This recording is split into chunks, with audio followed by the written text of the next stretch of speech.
नमस्कार दोस्तों, स्वागत है आप सभी का हमारे YouTube चैनल पर। दोस्तों, आप चाहे तैयारी कर रहे हो सीटेट की, यूपी टेट की, सुपर टेट की या जेल वार्डन की या लेखपाल की या अन्य किसी भी परीक्षा की, जिस भी एग्जाम्स में आपकी हिंदी आती है उन सभी एग्जाम्स के लिए यह वीडियो मोस्ट इंपॉर्टेंट है।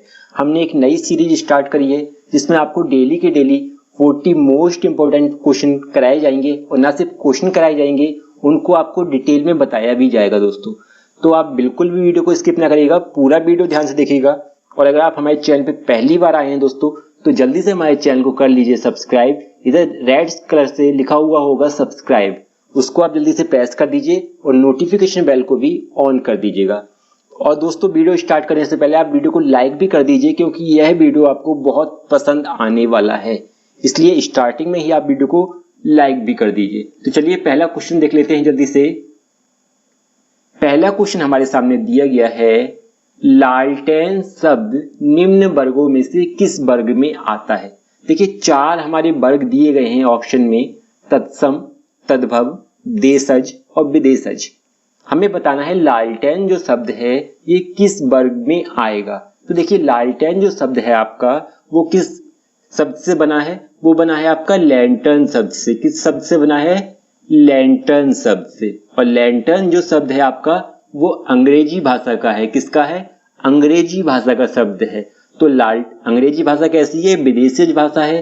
तो लालटेन जो शब्द है आपका वो किसका हो जाएगा? विदेशी भाषा का हो जाएगा। यानी कि ऑप्शन नंबर जो डी है हमारा, ये बिल्कुल सही हो जाएगा।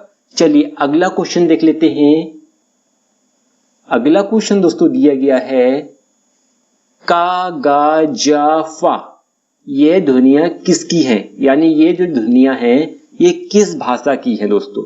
तो देखिए, इन सभी के नीचे आपको देखिए बिंदु नजर आ रहा होगा। सभी अक्षरों के नीचे बिंदु लगा हुआ है, और जिस भी अक्षर के नीचे आपको बिंदु नजर आ जाए लगा हुआ, तो समझ जाइए वह अक्षर किसका है?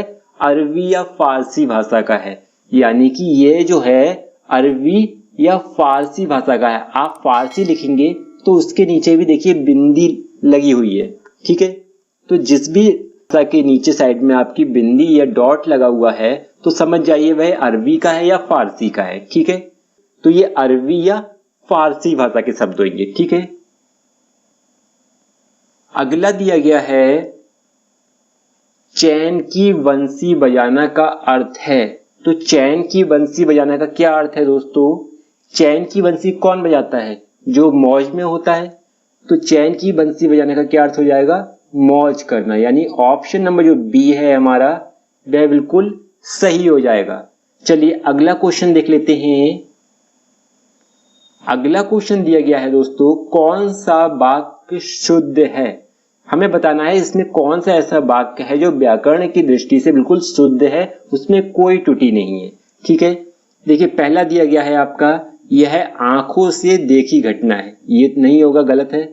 दूसरा दिया गया है, यह आंखों देखी घटना है। तीसरा दिया गया है, यह आंखों द्वारा देखी गई घटना है।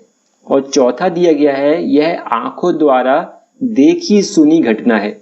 तो ये सी और डी ये दोनों ही गलत हैं। सही कौन सा हो जाएगा? ऑप्शन नंबर जो बी है हमारा, ये बिल्कुल सही हो जाएगा। क्योंकि हम जब भी बोलते हैं क्या बोलते हैं? यह आंखों देखी घटना है, यही बोलते हैं ना। चलिए अगला क्वेश्चन देख लेते हैं। अगला क्वेश्चन दिया गया है दोस्तों, जाना है तो जल्दी जाओ, वाक्य में उचित विराम चिन्ह का प्रयोग करें। हमें बताना है ये जो हम वाक्य दिया गया है, जाना है तो जल्दी जाओ, यहां पे कौन सा उचित विराम चिन्ह आएगा, ठीक है। तो देखिए इसको कैसे करेंगे दोस्तों, हम इस वाक्य में कहां पे विराम चिन्ह लगाएंगे ये हमें बताना है। हम बोलेंगे इस वाक्य को तो कैसे बोलेंगे? जाना है तो जल्दी जाओ, यानी जाना है के बाद हमने हल्का सा विराम लिया, तो यहां पे क्या लग जाएगा? आपका अल्प विराम चिन्ह। कौन सा? यानी हल्का विराम लिया तो अल्प विराम चिन्ह लग जाएगा। अल्प विराम चिन्ह कैसा लगता है? कॉमा लगता है, ठीक है। तो यहाँ पे क्या हो गया? जाना है तो जल्दी जाओ, तो अल्प विराम चिन्ह हमने लगाया, तो कौन सा ऑप्शन हमारा सही हो जाएगा? ऑप्शन नंबर जो ए है ये हमारा सही हो जाएगा। यानी क्या है आएगा? जाना है, फिर अल्प विराम चिन्ह लगेगा और उसके बाद तो जल्दी जाओ, ठीक है। चलिए अगला क्वेश्चन देख लेते हैं। अगला क्वेश्चन दोस्तों दिया गया है, इनमें से कौन संयुक्त व्यंजन नहीं है। देखिए यहाँ पे किसकी बात हो रही है, संयुक्त व्यंजन की बात हो रही है। हमें बताना है इन चारों में से कौन सा संयुक्त व्यंजन नहीं है। तो सबसे पहले आपको पता होना चाहिए कि संयुक्त व्यंजन कितने होते हैं, 4 होते हैं। कितने होते हैं, 4 होते हैं। इन 4 में 3 तो इसी में दिए गए हैं आपके ऑप्शन में, 1 नहीं दिया गया है। तो कौन कौन से दिए गए हैं, छा हमारा संयुक्त व्यंजन होता है, त्रा संयुक्त व्यंजन होता है, और ज्ञा हमारा क्या है, संयुक्त व्यंजन होता है। ठीक है, अब संयुक्त व्यंजन कौन सा नहीं है वो देखिए आप। इसमें जो फा है आपका ऑप्शन नंबर डी में, ये आपका संयुक्त व्यंजन नहीं है। तो फिर चौथा कौन सा होगा संयुक्त व्यंजन, 3 तो आपके ये हो गए, पहला ये हो गया छा, त्रा और ज्ञा। तो चौथा कौन सा होगा, श्रा, यानी जो श्री वाला श्रा होता है वो आपका चौथा संयुक्त व्यंजन हो गया। ठीक है, तो कितने हो गए संयुक्त व्यंजन, 4 संयुक्त व्यंजन हो गए। ठीक है, जो फा है हमारा वो संयुक्त व्यंजन नहीं है, यानी कि ऑप्शन नंबर जो डी है हमारा, ये ऑप्शन बिल्कुल सही हो जाएगा। अगला क्वेश्चन हमारे सामने दिया गया है दोस्तों, दिया गया है, उस काल मारे क्रोध के तन कांपने उसका लगा, मानो हवा के जोर से सोता हुआ सागर जगा। इस पंक्तियों में हमें बताना है कौन सा रस है। देखिए रस पूछा है यहाँ पे, अलंकार नहीं पूछा है। आप यहाँ पे गलती ना कर दें, यहाँ पे क्या पूछा गया है, रस पूछा गया है। आप जब भी कोई क्वेश्चन देखें तो आप उसको पूरा पढ़ें कि पूछ क्या रहा है। कभी कभी बच्चे जल्दी में गलती कर देते हैं। तो यहाँ पे क्या पूछा गया है, रस पूछा गया है, कौन सा इसमें रस है। तो देखिए यहाँ पे आपने पढ़ा होगा, उस काल मारे क्रोध के, यहाँ पे क्रोध शब्द आया, क्रोध शब्द आपका पंक्ति में आ गया, तो समझ लीजिए कौन सा इसमें रस होगा, रौद्र रस होगा। कौन सा, रौद्र रस होगा। यानी रौद्र रस क्यों होगा, क्योंकि जो रौद्र रस होता है आपका, उसका स्थायी भाव क्या होता है, उसका स्थायी भाव ही क्या होता है, क्रोध होता है। इसलिए इसमें क्या हो जाएगा, रौद्र रस हो जाएगा। ठीक है, इसी प्रकार आपका जो वीर रस है, वीर रस का स्थायी भाव क्या होता है, उत्साह होता है। अद्भुत रस है, अद्भुत रस का आपका स्थायी भाव क्या होगा, विस्मय या आश्चर्य होगा। इसी प्रकार जो आपका करुण रस है, इसका स्थायी भाव क्या होगा, शोक होगा। ठीक है, तो यहाँ पे कौन सा ऑप्शन सही हो जाएगा, ऑप्शन नंबर जो बी है आपका रौद्र रस, ये बिल्कुल सही हो जाएगा। चलिए अगर इसमें ये पूछ लिया था कि इसमें बताइए कौन सा अलंकार है, यहाँ पे इसने क्या पूछा है, रस पूछा है। लेकिन अगर ये पूछ लेता कौन सा इसमें अलंकार है, तब आप इसको कैसे बताते। तो इसमें कौन सा अलंकार है इन पंक्तियों में दोस्तों, तो इसमें हो जाएगा उत्प्रेक्षा अलंकार। कौन सा अलंकार होगा, उत्प्रेक्षा अलंकार। ठीक है, चलिए अगला क्वेश्चन देख लेते हैं। अगला क्वेश्चन दोस्तों दिया गया है, इनमें से किस शब्द के पर्यायवाची गलत हैं। यानी कि इधर ये दिए गए हैं शब्द और इनके सामने दिए गए हैं इनके पर्यायवाची। हमें बताना है किस शब्द के पर्यायवाची गलत हैं। देखिए कमल का क्या दिया गया है, जलज, पंकज, सरोज, यही होते हैं, सही है। ठीक है, दूसरा दिया गया है पुष्पा, कुसुम, फूल, सुमन, यही होते हैं इनके पर्यायवाची, ये भी सही है। तीसरा दिया गया है सरस्वती का गिरा, भारती, वाणी, तो इनके भी पर्यायवाची सही है। आगे दिया गया है सूर्य का दिवस, याम, बासर, तो यहाँ पे जो दिवस है ये सूर्य का पर्यायवाची नहीं होता है। ये किसका पर्यायवाची होता है, दिवस, दिवस होता है आपका दिन का पर्यायवाची। किसका, दिन का पर्यायवाची होता है दिवस। ठीक है, तो जो हमारा ऑप्शन नंबर डी है ये वाला हमारा ऑप्शन सही हो जाएगा। यानी कि जो दिवस है वो सूर्य का पर्यायवाची नहीं है, तो ये वाला शब्द के पर्यायवाची गलत है। ठीक है, चलिए अगला क्वेश्चन देख लेते हैं। अगला क्वेश्चन दिया गया है इंपॉर्टेंट, ये प्रश्न कई बार रिपीट हुआ है दोस्तों एग्जाम में, इसको आप ध्यान से देखिएगा, इसको याद कर लीजिएगा, कई बार रिपीट हुआ है ये प्रश्न। पूछा है श्री गणेश का विलोम है, तो श्री गणेश का विलोम क्या होता है दोस्तों, इतिश्री होता है। क्या होता है, इतिश्री, क्या होगा, इतिश्री। ठीक है, अगला दिया गया है क्वेश्चन नंबर 10 है, छा वर्ण किसके योग से बना है। छा वर्ण किसके योग से बना है, हमें इसमें ये बताना है। देखिए कौन सा होगा, ऑप्शन नंबर जो ए है हमारा, ये हमारा सही हो जाएगा। यानी कि जो छा वर्ण है वो किसके योग से बना है, वो का प्लस शा के योग से बना है। अब देखिए आप यहाँ पे जो का है, का के नीचे हलंत आएगा। कभी कभी ऑप्शन में हलंत नहीं लगाता है तो वो ऑप्शन गलत होगा। अगर ऑप्शन में हलंत नहीं लगा है आपका, इस तरह से दिया गया है तो ये गलत है, इस तरह से नहीं होगा। का के नीचे क्या है, हलंत आएगा, यानी कि आधा का है इसमें। ठीक है, तो का छा जो वर्ण है वो किसके योग से बना है, का और शा के योग से बना है। ठीक है, चलिए अगला क्वेश्चन देख लेते हैं।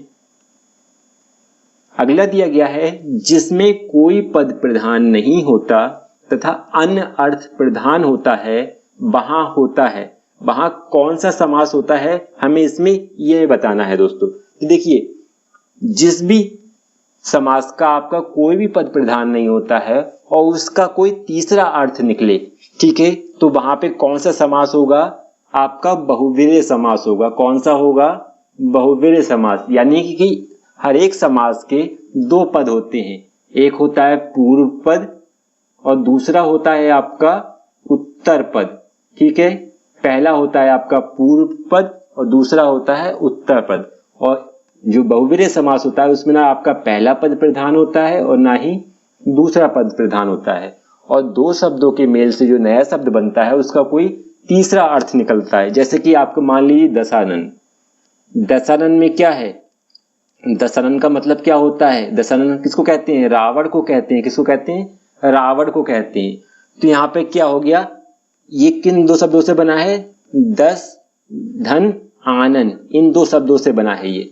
लेकिन इसका अर्थ क्या निकल रहा है, तीसरा अर्थ, यानी कि रावण। दशानन का अर्थ क्या होगा, रावण। ठीक है, तो अर्थ कोई तीसरा निकल रहा है। तो यहाँ पे जिन समास का पहला पद भी प्रधान नहीं हो और दूसरा पद भी प्रधान नहीं हो और उसका अर्थ कोई तीसरा निकले, उसे हम क्या कहेंगे, बहुव्रीहि समास कहेंगे। ठीक है, अगला दिया गया है दोस्तों क्वेश्चन, जिसके पास कुछ ना हो उसके लिए उपयुक्त शब्द है। तो जिसके पास कुछ ना हो उसके लिए एक शब्द हम क्या कहेंगे, उसे हम कहेंगे अकिंचन। क्या कहेंगे, अकिंचन कहेंगे। ठीक है, चलिए अगला क्वेश्चन देख लेते हैं। अगला क्वेश्चन दोस्तों दिया गया है हमारा विनय पत्रिका। इंपॉर्टेंट है ये नाम, इसको ध्यान रख लीजिए, ये इससे अक्सर एग्जाम में प्रश्न पूछा जाता है। विनय पत्रिका की भाषा है, यहां पे पूछा गया है विनय पत्रिका की भाषा है।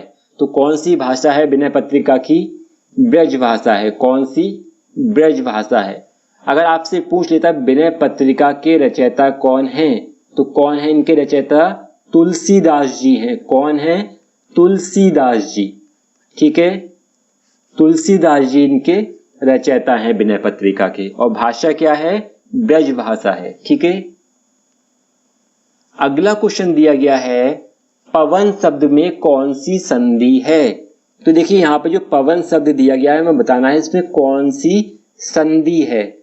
एक बात ध्यान रखिए आप, जब भी आपका 3 अक्षरों से बना कोई शब्द आ जाए और उस शब्द के बीच में या तो बा हो आपका या फिर या हो, क्या, या तो बा हो या फिर या हो, और 3 अक्षरों से बना कोई शब्द हो, तो उसमें हमेशा कौन सी संधि होगी, अयादि संधि होगी। कौन सी, अयादि संधि।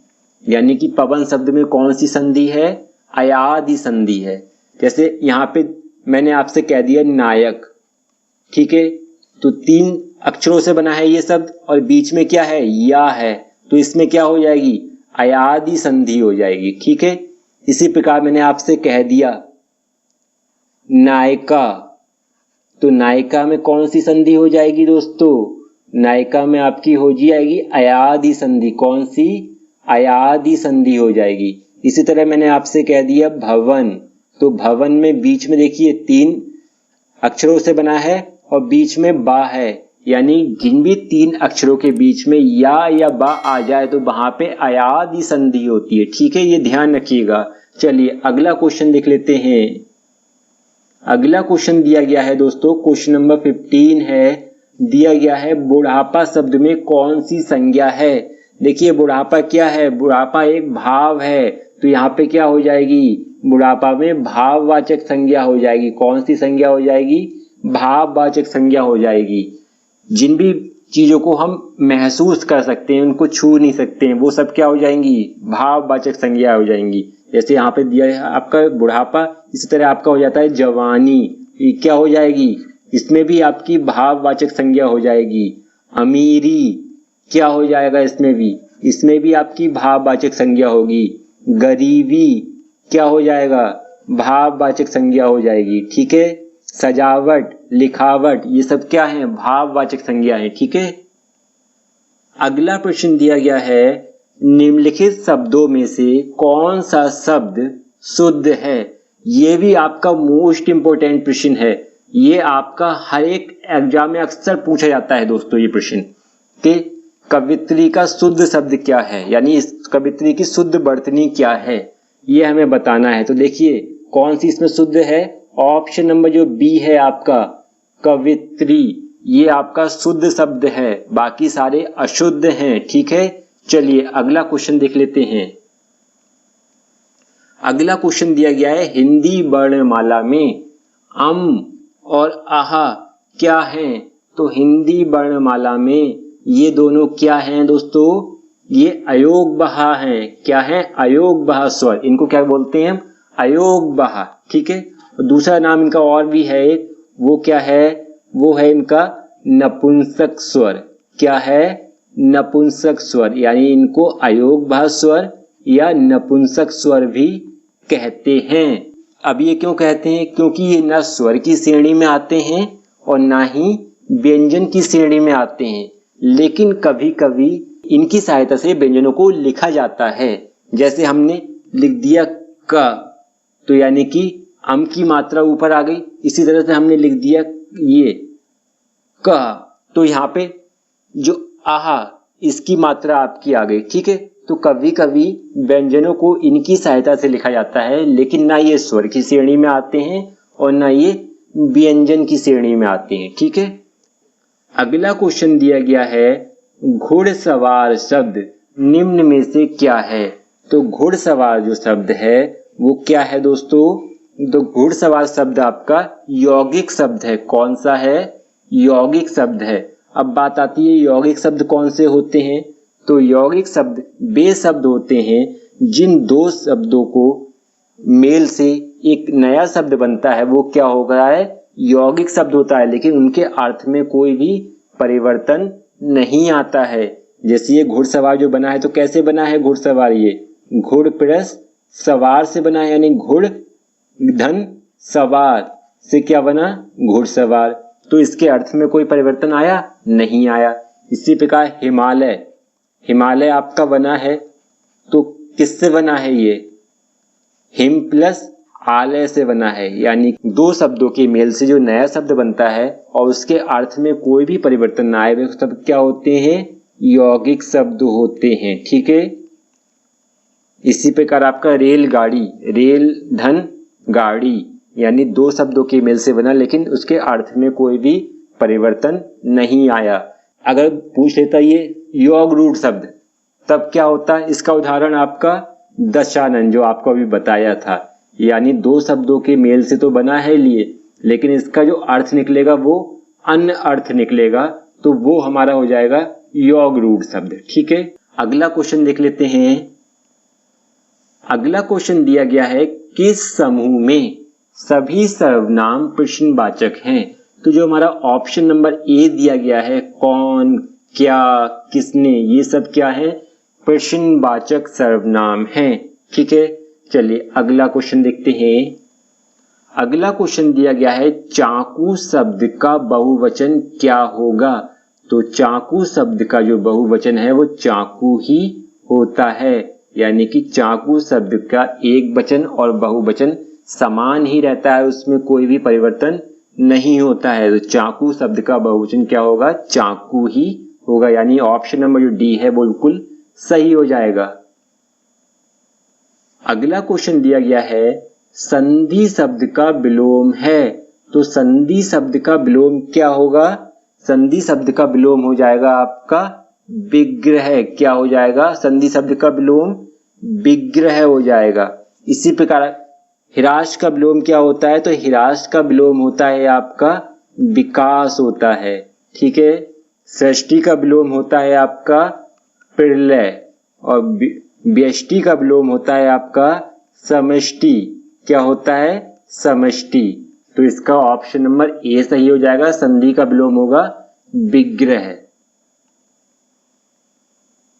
अगला क्वेश्चन दिया गया है, क्वेश्चन नंबर 22 है, रहीमन पानी राखिए बिन पानी सब सून, पानी गए न उबरे मोती मानस चून।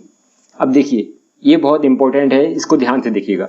इसमें अक्सर बच्चे क्या करते हैं, गलती कर देते हैं। यहाँ पे देखिए अब पानी शब्द है, ये 2 या 3 बार दिया गया है इसमें। तो बच्चों ने जल्दी से देखा उन्होंने कि पानी शब्द 2 या 3 बार आया है, जल्दी से उन्होंने क्या कर दिया, यमक अलंकार पे टिक कर दिया, जबकि ये नहीं होगा, ये गलत है। देखिए यहाँ पे पानी शब्द 2 या 3 बार आया है, लेकिन यहाँ पे यमक अलंकार ना होके कौन सा अलंकार होगा, यहाँ पे आपका श्लेष अलंकार होगा। कौन सा होगा, श्लेष अलंकार होगा। क्यों होगा वो भी देख लीजिए। देखिए कुछ चीजें क्या होती हैं, अपवाद स्वरूप होती हैं, ठीक है। अपवाद में वे चीजें आती हैं जो नियम को फॉलो नहीं करती हैं। यहाँ पे पानी शब्द 2 या 3 बार आया है और उसका अर्थ भी भिन्न भिन्न है, लेकिन यहाँ पे क्या होगा, श्लेष अलंकार होगा। यानी कि इन पंक्तियों में जो रहीम जी हैं वो कह रहे हैं कि जिस तरह मोती की मूल चमक के बिना नहीं होता, आटा बिना पानी के नरम नहीं होता, उसी प्रकार मनुष्य के व्यवहार में विनम्रता होनी चाहिए। तो यहाँ पे पानी शब्द 2 या 3 बार आया है, लेकिन वो क्यों आया है, भाषा के सौंदर्य को बढ़ाने के लिए पानी शब्द का इस्तेमाल 2 या 3 बार किया गया है और किसी उससे नहीं है, केवल भाषा के सौंदर्य को बढ़ाने के लिए किया गया है, ठीक है। तो यहाँ पे क्या होगा, श्लेष अलंकार होगा। तो जब भी एग्जाम में ये वाला आएगा आपका पंक्तियां, तो आपको क्या लगाना है, श्लेष अलंकार, यमक अलंकार नहीं लगाना है, ठीक है। अगला क्वेश्चन दिया गया है, रहीमन पानी राखिए। अब देखिए यहाँ पे पिछले वाले में क्या था, पिछले वाले में आपसे अलंकार पूछा था, यहाँ पे क्या पूछा गया है, छंद पूछा गया है कि इसमें पंक्तियों में कौन सा छंद है। क्या है, रहीमन पानी राखिए बिन पानी सब सून, पानी गए ना उबरे मोती मानुष चून। हमें बताना है इसमें कौन सा छंद है। तो कौन सा छंद है, इसमें दोहा है। कौन सा छंद है, दोहा है। अब दोहा क्यों है, देखिए दोहे का कंडीशन क्या होती है, दोहे की कंडीशन होती है कि दोहे में 4 चरण होते हैं। कितने, 4 चरण होते हैं। इसमें भी 4 चरण है। पहला चरण आपका ये हो गया, दूसरा चरण ये हो गया, यानी कि जो यहां से यहां तक है ये आपका क्या हो गया, पहला चरण हो गया। उसके बाद यहां से लेकर यहां तक का ये आपका क्या हो गया, दूसरा चरण हो गया। इसी प्रकार तीसरा चरण आपका ये हो गया, यानी कि यहां से लेके यहां तक का ये आपका हो गया तीसरा चरण, और चौथा चरण आपका यहां से लेके यहां तक हो जाएगा, ठीक है। तो इसमें क्या है, 4 चरण है। और दूसरी कंडीशन क्या कहती है दोहे की, कि जो आपका पहला और तीसरा चरण होता है, पहला और तीसरा चरण होता है, उसमें कितनी मात्राएं होती हैं, 13 मात्राएं होती हैं। कितनी, 13। और जो आपका दूसरा और चौथा चरण होता है उसमें कितनी कितनी मात्राएं होती हैं, उसमें 11 मात्राएं होती हैं, ठीक है। अब देखिए इसमें मात्राएं काउंट कैसे करते हैं।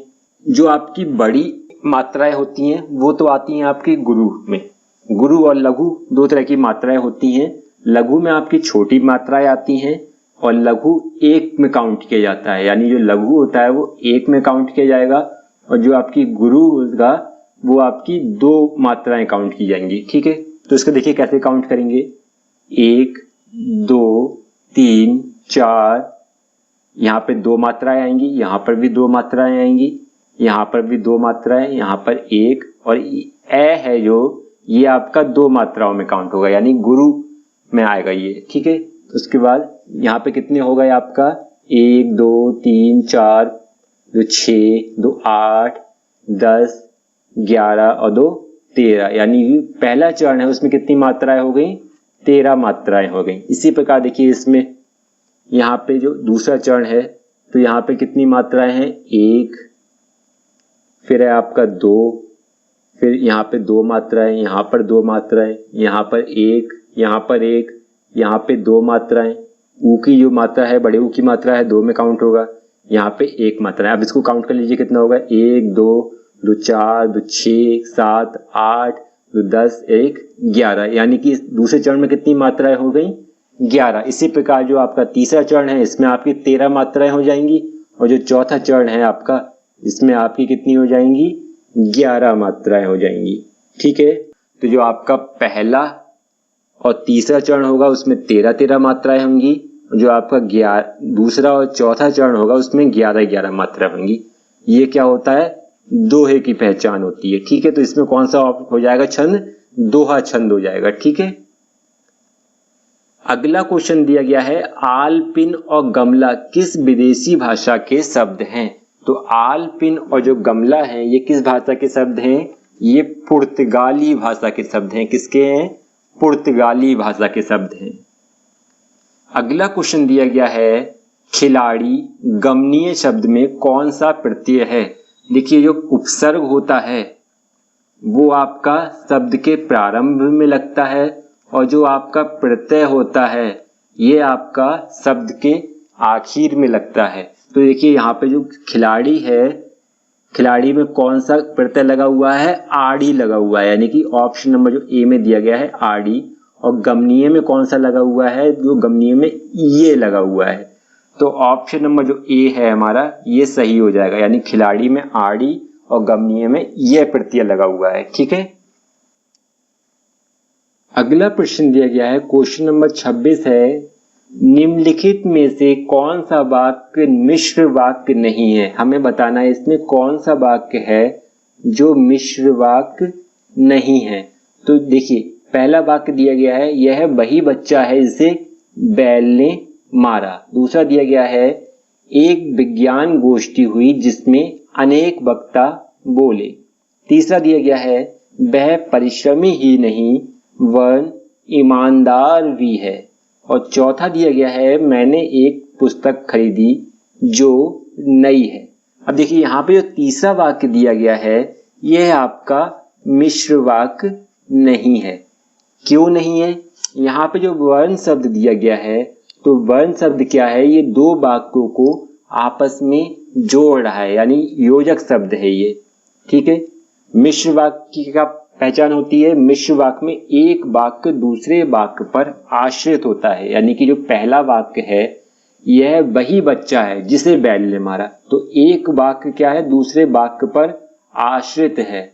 ठीक है, इसी प्रकार ये बी दिया गया है, बी में दिया गया है, एक विज्ञान गोष्ठी हुई जिसमें अनेक वक्ता बोले, यानी कि एक वाक्य दूसरे वाक्य पर आश्रित है।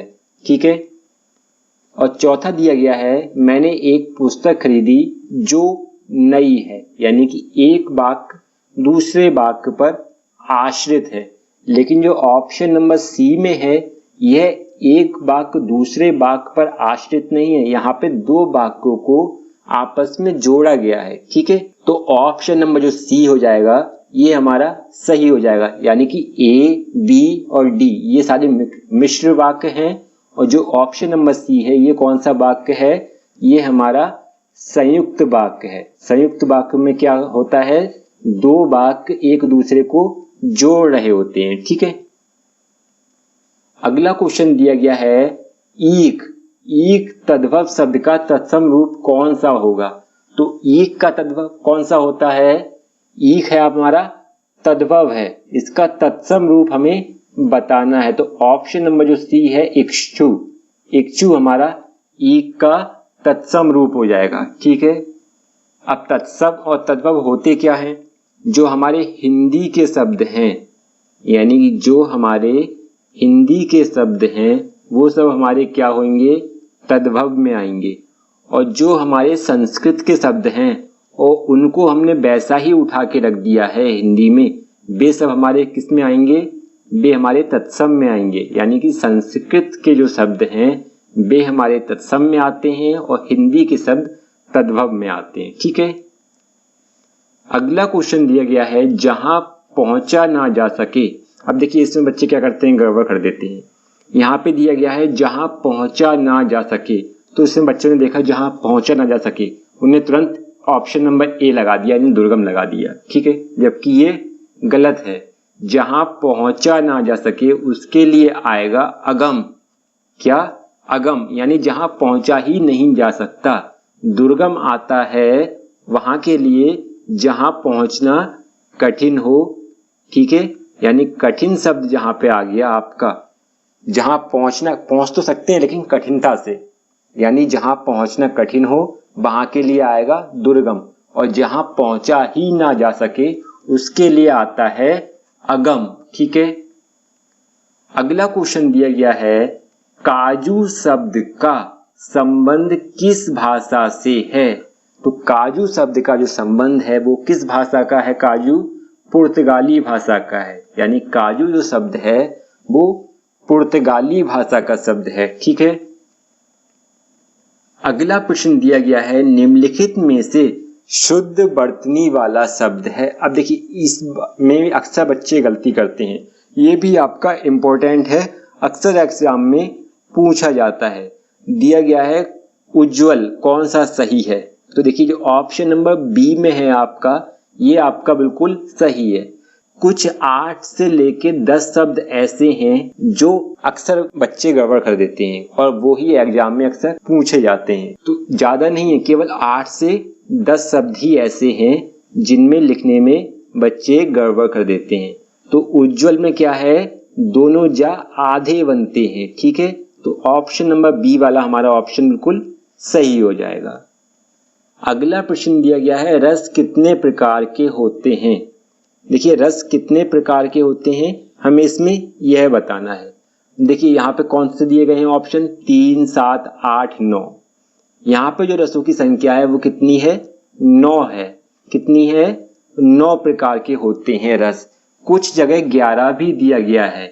अब 11 क्यों दिया गया है, 11 इसलिए दिया गया है जो आपका श्रृंगार रस है उसको ही 2 और रस उसी से बना दिए गए हैं, तो 11 हो गई है। लेकिन अगर ऑप्शन में आपके 9 दिया गया है तो आप 9 ही लगाएंगे। अगर ऑप्शन में आपके 9 नहीं दिया गया है, 11 दिया है, तब आप 11 लगा सकते हैं। और अगर आपके ऑप्शन में 9 और 11 दोनों दिए गए हैं तब आप 9 को ही टिक करेंगे, 11 को टिक नहीं करेंगे। ठीक है, अगला प्रश्न दिया गया है श्रृंगार शब्द का तत्सम है। तो देखिए श्रृंगार शब्द का जो तत्सम है आपका वो कौन सा हो जाएगा। यहाँ पे भी बच्चे अक्सर गलती करते हैं, वो इस वाले को सही मानते हैं जबकि ये क्या है, गलत है। जो सही लिखा गया है श्रृंगार वो ये वाला है, ऑप्शन नंबर सी वाला, यानी ऑप्शन नंबर जो सी में लिखा हुआ है ये सही है और ये ए में लिखा गया है ऑप्शन नंबर वो गलत है। लेकिन बच्चे क्या करते हैं, ऑप्शन नंबर जो ए में लिखा है इसको सही कर देते हैं जबकि ये क्या है, ये गलत है। श्रृंगार ऐसे ही लिखा जाता है। ठीक है, अगला क्वेश्चन दिया गया है निम्नलिखित शब्दों में कौन स्त्रीलिंग नहीं है। देखिए रोटी आपका स्त्रीलिंग है, पूड़ी स्त्रीलिंग है, नदी स्त्रीलिंग है, लेकिन जो पानी है ये स्त्रीलिंग नहीं है। पानी तो भाई पानी है, पानी तो आपका पुल्लिंग में ही आएगा, पानी स्त्रीलिंग में नहीं आएगा। अगला दिया गया है हिंदी वर्णमाला के स्वरों की कुल संख्या कितनी है। अब देखिए हिंदी वर्णमाला के स्वरों की कुल संख्या कितनी है, तो कितनी है, 11 है। कितनी है, यानी हिंदी वर्णमाला में 11 स्वर हैं। वैसे कहीं पे आपने देखा होगा 13 भी दिया होता है। ठीक है, लेकिन अगर ऑप्शन में आपके 11 दिया है तब आप 11 लगाएंगे।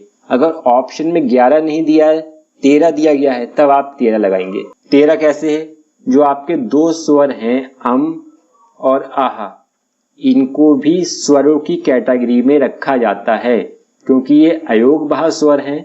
ये ना स्वर की कैटेगरी में आते हैं ना व्यंजन की कैटेगरी में आते हैं, लेकिन कभी कभी इनको स्वर की कैटेगरी में मान लिया जाता है क्योंकि ये व्यंजनों को बोलने में मदद करते हैं, इसलिए इनको स्वर की कैटेगरी में मान लिया जाता है।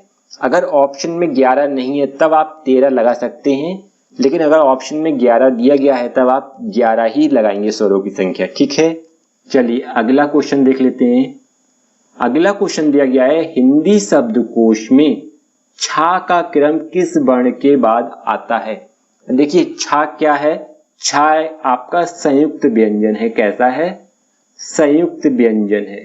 ठीक है, अब संयुक्त व्यंजन है तो यहां पे मैंने आपको बताया था कि का जो छा है आपका किनके योग से बना है, का प्लस शा के योग से बना है। जो छा है वो का प्लस शा के योग से बना है, तो इसका जो क्रम होगा वो कौन सा होगा, का होगा। यानी कि जो पहला वाला वर्ण होता है वही उसका क्रम होता है। यानी छा का क्रम किस वर्ण के बाद आएगा, तो का के बाद आएगा। ठीक है, यानी कि ऑप्शन नंबर जो ए है हमारा ये बिल्कुल सही हो जाएगा। अगला क्वेश्चन दिया गया है, काली घटा का घमंड घटा, नव मंडल तारक वृंद खिले, इन पंक्तियों में कौन सा अलंकार है। अब देखिए यहाँ पे दिया गया है काली घटा का घमंड घटा। जो घटा शब्द है 2 बार आया है और दोनों ही बार इसका अर्थ क्या है, भिन्न भिन्न निकल रहा है। पहली जो काली घटा है उसका अर्थ है आपका काले बादलों से, और जो आपका घमंड घटा इसका अर्थ है कम होने से, यानी उसका जो घमंड है वो क्या है, कम हो गया। ठीक है, तो यहाँ पे क्या होगा, यहाँ पे आपका यमक अलंकार होगा। कौन सा होगा, यमक अलंकार। ठीक है, चलिए अगला क्वेश्चन देख लेते हैं। अगला क्वेश्चन दिया गया है, भारतीय शब्द में बहुवचन है। तो देखिए भारतीय शब्द में कौन सा बहुवचन सही है, ऑप्शन नंबर जो ए में दिया गया है भारतीयों, ये वाला ऑप्शन बिल्कुल सही हो जाएगा। क्या है, भारतीयों। भारतीय शब्द का बहुवचन होगा भारतीयों।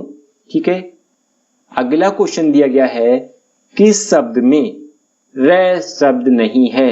यानी जो रे शब्द है ये किस में नहीं है। तो देखिए सभी में लगा हुआ है, यहाँ पे आपकी मात्रा लगी हुई है नीचे कृपा में, यहाँ पे कृष्ण में भी आपकी मात्रा लगी हुई है और दृष्टि में भी आपकी मात्रा लगी हुई है। लेकिन जो आज है यानी कि ऑप्शन नंबर जो डी है इसमें आपके रे स्वर की मात्रा नहीं है।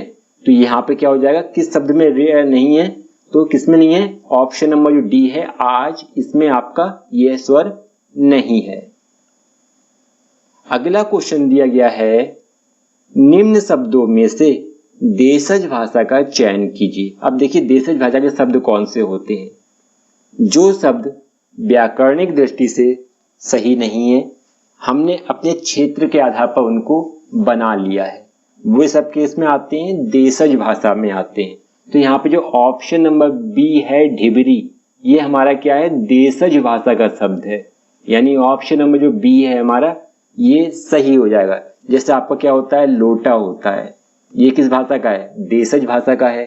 ठीक है, इसी प्रकार आपका पगड़ी है, ये किस भाषा का है, देशज भाषा का है। गमछा है, ये किस भाषा का है, देशज भाषा का शब्द है। ठीक है, चलिए अगला क्वेश्चन देख लेते हैं। अगला क्वेश्चन दोस्तों दिया गया है, क्वेश्चन नंबर 40 है, दिया गया है भूतकाल के कितने भेद हैं।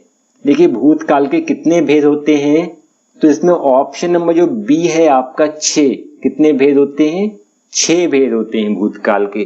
अब कौन कौन से होते हैं वो भी समझ लीजिए आप। पहला होता है आपका सामान्य भूतकाल, कौन सा होता है, सामान्य भूतकाल। दूसरा होता है आपका आसन्न भूतकाल, कौन सा, आसन्न भूतकाल। तीसरा होता है आपका पूर्ण भूतकाल। चौथा होता है आपका अपूर्ण भूतकाल।